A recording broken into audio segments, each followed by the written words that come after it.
Peace, family.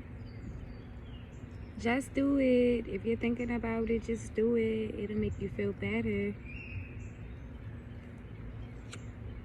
The more you do it, the more comfortable you will become.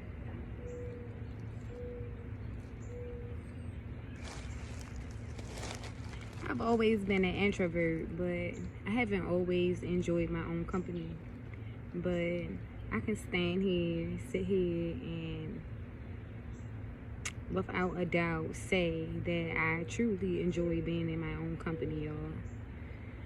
Bonding with nature, getting natural healing from Mama Gaia,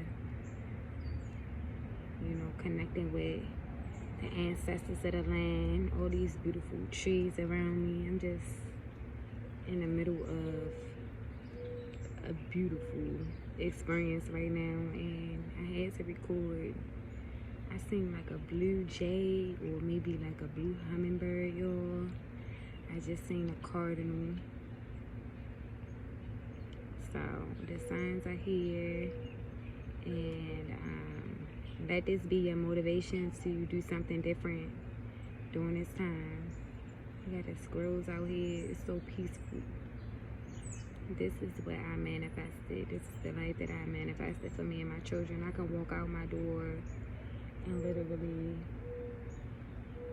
you know, sit in the middle of nature with limited noise. I don't hear any police sirens, no one offering drugs or, you know, anything. I love my culture, I love my city, I love my people, but go where the peace is, heavy on that. So I show gratitude. I'm gonna continue to take in all of this energy right now. And I'll see you guys in the next video. Peace.